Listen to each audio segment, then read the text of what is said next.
Bonsoir à tous. Direction Paris, la capitale française, pour la cérémonie solennelle de remise du prix Félix Houphouët-Boigny pour la recherche de la paix. Le président Alassane Ouattara a pris part à l'événement. Ce prix, qui porte le nom du premier président de la Côte d'Ivoire, a été décerné cette année à l'ancien maire de Lampedusa en Italie et à l'ONG SOS Méditerranée pour leurs efforts en faveur de l'assistance et de l'accueil aux réfugiés et aux migrants. Écoutons un extrait de l'adresse du chef de l'État ivoirien à la tribune de l'UNESCO lors de cette cérémonie de remise de prix. À travers la désignation de Mme Nicolini et l'organisation non gouvernementale SOS Méditerranée, le jury a voulu ainsi reconnaître les valeurs d'humanisme et de justice qu'elles incarnent. L'engagement et la détermination de ces deux lauréats constitue un modèle pour nous et pour les générations futures. En effet, il n'existe de cause plus juste que la vie humaine. En cela, le choix du jury est à saluer au regard du rôle important que les lauréats ont joué pour sauver la vie des réfugiés et des migrants. À travers leur action, les lauréats nous enseignent que partout où la vie et la dignité humaine sont en péril, il doit se trouver des hommes et des femmes de bonne volonté pour les défendre. Et c'est ce qu'ils ont fait. Madame Nicolini, je voudrais vous adresser mes vives et chaleureuses félicitations pour la reconnaissance internationale de votre engagement.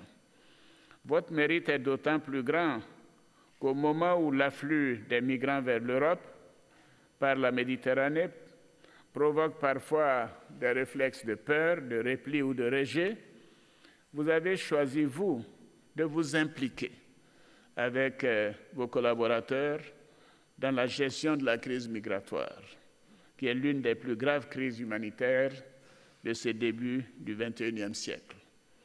L'action que vous avez menée pour l'accueil dans la dignité de milliers de migrants arrivant sur les côtes de Lampedusa, ainsi que votre rôle en faveur du dialogue entre les communautés, font de vous une véritable héritière des valeurs prônées par le président Félix Houphouët-Boigny, à savoir l'hospitalité, la fraternité entre les peuples et la recherche de la paix. Chers amis membres de SOS Méditerranée, je vous adresse également mes sincères félicitations. Face à la gravité et à la complexité de certaines crises, les organisations non gouvernementales ont un rôle important à jouer, même si quelquefois ici et là, elles sont décriées. C'est bien le cas de SOS Méditerranée qui a agi avec conscience et responsabilité face à la crise des migrants. Ainsi, votre organisation a pu sauver plus de 13 000 vies humaines depuis le lancement de vos opérations de sauvetage en février 2016.